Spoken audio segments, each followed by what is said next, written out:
Everyone, welcome back on my YouTube channel. So guys, बहुत सारे students बोल रहे थे जर्नल राइटिंग टास्क 1 के ऊपर वीडियो को बनाने के लिए। सो फाइनली आज मैं आप लोगों के साथ जर्नल का राइटिंग टास्क 1 शेयर करूंगी। आई होप सो आपको वीडियो बहुत अच्छी लगेगी।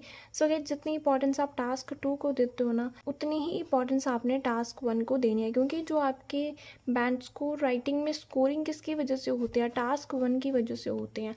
आप इजीली इसमें 2.53 में से गेट कर सकते हो अगर आप अच्छे से इसको लिखते हो। लेकिन बहुत सारे स्टूडेंट इसको लाइटली लेके चलते हैं। इवन कि टास्क 2 वो डेली लिखेंगे, लेकिन जो टास्क 1 है वो कभी कभी लिखेंगे। लेकिन ऐसा नहीं करना चाहिए, आपको डेली ही लिखना चाहिए। सो जो मैं आप ये बताऊंगी, अगर आप उन चीज़ों का ध्यान रखते हो तो आपका स्कोर टास्क 1 में डेफिनेटली बहुत ही अच्छा है वो आएगा। टास्क 1 है वो 3 टाइप का होता है: formal, semi formal, informal. 3 type का होता है। इन तीनों में से आपको कोई एक टाइप है जो कि फाइनल एग्जाम में आ जाएगी। अब पता कैसे चलेगा कौन सा फॉर्मल है, कौन सा सेमी है और कौन सा इनफॉर्मल है? सो देखो, जो फॉर्मल लेटर होता है वो उस बंदे को लिखा जाता है जिसको हम बिल्कुल भी नहीं जानते हैं। नो नॉलेज, जिसके बारे में हमें कोई भी नॉलेज नहीं होती, कोई इन्फॉर्मेशन नहीं होती है कि वो कौन है, कहाँ से आता है, कौन है उसके घर में, कोई नॉलेज नहीं होती है जिसके बारे में। वो आता है हमारा फॉर्मल लेटर में। जैसे कि कोई गवर्नमेंट को लिखना, एयरलाइन कंपनी के मैनेजर को लिखना, रेस्टोरेंट के मैनेजर को लिखना, इंश्योरेंस कंपनी को लिखना, पुलिस को लिखना, गवर्नमेंट ऑफिसर को लिखना, प्रिंसिपल को लिखना, टीचर को लिखना, दूसरी कंपनी के बॉस को लिखना। सो ये वाली जो चीज़ें हैं ये आती है फॉर्मल में। सेमी फॉर्मल में कौन आता है? जिसको हम थोड़ा बहुत जानते होते हैं, प्रॉपर नहीं पता उसकी लाइफ में क्या क्या चल रहा है, लेकिन इतना पता है कि इसका नेम ये है और ये यहाँ से बिलोंग करता है, उसका ये प्रोफेशन है, जिसके बारे में हमें इतनी नॉलेज होती है। वो सारी चीज़ें आती हैं सेमी फॉर्मल में। लाइक किसी सिंगर वगैरह को अगर हम इनवाइट करें तो हमें पता है उस सिंगर का नेम क्या है, कहाँ से आता है, प्रोफेशन भी पता है उसका, लैंड के ऑनर को लिखना है, ठीक है। अब पता है लैंड का ऑनर ये, उसकी लाइफ में क्या क्या चल रहा है, ये चीज़ें नहीं ना पता होती। जिसके बारे में हमें ये पता है उसका नाम क्या है, कहाँ से आता है, उसका प्रोफेशन क्या है, वो सारी चीज़ें आती हैं सेमी में। नेबर की कंप्लेन करनी है तो वो भी यहाँ पे आएगा। खुद की कंपनी के बॉस को, मैनेजर को लिख रहे हैं, अपनी कंपनी के मैनेजर को लेटर लिखेंगे तो वो भी सेमी फॉर्मल में आएगा, क्योंकि पता है उसका नेम क्या है, प्रोफेशन क्या है, कहाँ से आता है, ठीक है। अपने किसी कलीग को लिखना है तो वो भी सेमी में आएगा। कज़न के फ्रेंड को लिखना है, कज़न का फ्रेंड है वो सेमी फॉर्मल में आता है, ठीक है। अब इनफॉर्मल में कौन कौन से पर्सन आते हैं? हमारे फ्रेंड्स हो गए, हमारे रिलेटिव हो गए, हमारा कज़न हो गया, नेबर हो गया। अगर हम नेबर को इनवाइट कर रहे हैं, थैंक यू बोल रहे हैं, ठीक है, तो वो जाएगा इनफॉर्मल में। लेकिन अगर हम नेबर की कंप्लेन कर रहे हैं तो वो सेमी फॉर्मल में जाएगा। इस चीज़ का आपने ज़रूर ध्यान रखना है। अब कुछ चीज़ें जो कि काफ़ी ज़्यादा इम्पॉर्टेंट है एक इफ़ेक्टिव टास्क 1 को लिखने के लिए। ऑनलाइन क्लासेस के लिए इस गिवन नंबर के ऊपर मैसेज कर सकते हो आप लोग। सिंगल मॉड्यूल को भी ज्वाइन कर सकते हो, 7696575679। Read and understand the question. सबसे पहले अच्छे से क्वेश्चन को पढ़ना है, उसका समझना है कि क्या चीज़ हमें पूछी है। राइट आइडियाज रफली, जो हमारे पास वो पॉइंट्स दिए होते हैं, 1 2 3 पॉइंट्स दिए होते हैं, उनमें क्या क्या चीज़ आप लिखोगे वो आपने पहले ही प्लान करनी होती है। मैं आपको बताऊंगी किस तरीके से प्लान करनी है। और जो जो आप मिस्टेक करते हो लिखने में, ठीक है, ये जो पॉइंट्स हम लिखते हैं कौन कौन सी मिस्टेक करते हैं उस चीज़ के बारे में भी मैं आपको आगे बताती हूँ। देखो, ईडियम्स जो होते हैं वो हम टास्क 1 में यूज़ नहीं करते हैं, राइटिंग में यूज़ नहीं होते हैं ईडियम्स। Use proper structure. जो फॉर्मल का स्ट्रक्चर है वो आपको पता होना चाहिए, सेमी का पता होना चाहिए, इनफॉर्मल का पता होना चाहिए। अभी भी तुरंत ही लिखना स्टार्ट नहीं करना है, प्लान करके ही लिखना है, तभी लिखा जाएगा। Avoid informal words. Informal words आपने बिल्कुल भी यूज़ नहीं करने हैं। Don't use slang. जो स्लैंग है वो हम नहीं यूज़ कर सकते फॉर्मल में और सेमी फॉर्मल में।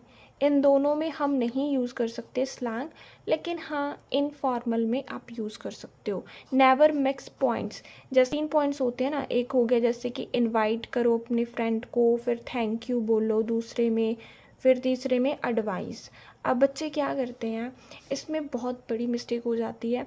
वो विदाउट प्लानिंग लिखना शुरू कर देते हैं, सीधे लिख देंगे डियर सर मैडम, कुछ भी लिख देंगे, वो लिखना शुरू कर देंगे वो।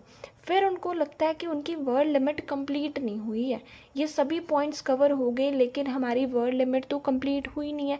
फिर वो क्या करते हैं, इन पॉइंट्स को आपस में मिक्स करना शुरू करते हैं। जैसे पहले में आपने बता दिया इनवाइट करने को, दूसरे में आपने बता दिया थैंक यू के साथ रिलेटेड, तीसरे में आपने डाल दी एडवाइस। आपको लगा कि आपकी वर्ड लिमिट कंप्लीट नहीं हुई है, तब क्या करेंगे, जो ये 2 पॉइंट्स होते हैं ऊपर वाले, उनको थर्ड में ऐड ऑन करना शुरू करेंगे। फिर से इनवाइट की बात कर देंगे, फिर से थैंक यू की बात कर देंगे।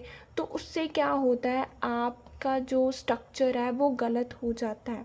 सो गाइज़, अगर आपको इनवाइट का बोला है उन्होंने, तो इनवाइट की बात आपने पहले बीपी में ही करनी है, थैंक यू की बात आपने दूसरे में ही करनी है, तीसरे में एडवाइस की ही बात होनी चाहिए। तो इसी वजह से मैं आपको बोलती हूँ कि पहले प्लान कर लिया करो ताकि आपकी वर्ड लिमिट कंप्लीट हो जाए। आप बिना सोचे लिखना शुरू कर देते हो तो वर्ड लिमिट कहाँ से कंप्लीट होनी है, और पॉइंट्स को आपस में मिक्स नहीं करना है, इस चीज़ का आपने ध्यान रखना है। देखो, जो फॉर्मल लेटर आएगा तो हमने किस तरीके से लिखना है, डियर सर मैडम से शुरू करेंगे, उसके बाद comma, I am writing this letter to inform request complain you. जिसके अकॉर्डिंग आपका लेटर होगा आपने वो वर्ड यूज़ करने हैं। अगर इन्फॉर्म के लिए तो इन्फॉर्म, अगर रिक्वेस्ट कर रही हो तो रिक्वेस्ट, मतलब जैसा होगा वैसा वर्ड आपने यूज़ कर लेना है इसमें, ठीक है। ये जो है आपकी ओपनिंग लाइन है कि मैं ये लेटर लिख रहा हूँ इन्फॉर्म करने के लिए, रिक्वेस्ट करने के लिए, कंप्लेन करने के लिए। उसके बाद आपके पास जितने पॉइंट्स होंगे, देखो मोस्टली 3 होते हैं लेकिन कभी कभी 4 भी हो जाते हैं, तो जितने आपके पास पॉइंट्स होंगे क्वेश्चन में उतने पैराग्राफ्स आपने बनाने हैं, ठीक है। फिर लास्ट में आती है हमारी क्लोजिंग लाइन, ये है हमारी closing line, looking forward to hearing from you, जहाँ फिर हम कह सकते हैं I look forward to hearing from you, ठीक है। ये भी आप यूज़ कर सकते हो, ऊपर वाला भी यूज़ कर सकते हो, नीचे वाला भी, जो आपको इजी लगता है वो यूज़ कर लेना, ठीक है। उसके बाद आएगा योर्स फेथफुली, लिखना है। देखो अब कैसे याद रखेंगे, जो फॉर्मल लेटर होगा वो एफ से ही शुरू होगा, एफ पे ही ख़त्म होगा, ठीक है। ऐसे आपने याद रख लेना कि एफ से शुरू होगा और एफ फेथफुली से ही वो ख़त्म होगा, और यहाँ पे फुल नेम है वो आपने लिखना है। हमारा आता है सेमी फॉर्मल, उसको हम शुरू करेंगे डियर मिस्टर या फिर मिसेस, उनका जो भी फैमिली नेम है, लाइक शर्मा हो गया, ठीक है, जो भी उनका फैमिली नेम है वो लिख देना है। आगे वही fixed line, I am writing this letter to inform invite complain you, ठीक है। फिर उसके बाद जितने हमारे पास दिए होंगे पॉइंट्स उतने हमने क्या है पैराग्राफ्स बनाने हैं। देखो अवॉइड स्लैंग, स्लैंग नहीं यूज़ करनी फॉर्मल में, और सेमी फॉर्मल में हम स्लैंग यूज़ नहीं करते हैं। बाद क्लोजिंग लाइन होगी, देन योर्स सिंसियरली। अब देखो जो सेमी है वो एस से ही शुरू हुआ है ना, और एस से ही वो ख़त्म होगा, ठीक है। इस चीज़ का आपने ध्यान रखना है कि एस से ही वो शुरू हुआ है, एस पे ही वो क्या होगा, ख़त्म होगा, यानी यहाँ पे आपने नेम लिख देना है। इनफॉर्मल लेटर डियर सैम, जो भी आपका फ्रेंड कज़न, उसका निक नेम लिख सकते हैं यहाँ पे। यहाँ पे आप स्लैंग यूज़ कर सकते हो, I am writing this letter to inform invite you, उसके बाद जितने पॉइंट्स होंगे वो लिख देने हैं। देखो सी यू सून, इसकी क्लोजिंग लाइन है, योर्स लवली, यहाँ पे खुद का निक नेम है वो आप लिख सकते हो। आई होप सो आपको समझ में आया होगा। सो ये स्ट्रक्चर है जो आपने डेफिनेटली फॉलो करना है, इसके बाद जो आपका स्कोर है वो डेफिनेटली आएगा। अगर आपको इसका फुल जो सैम्पल आंसर चाहिए आप मुझे कमेंट सेक्शन में ज़रूर बताना, इतनी सैम्पल आंसर आप लोगों के साथ डिस्कस करूँगी। Thank you so much for watching Simran IELTS.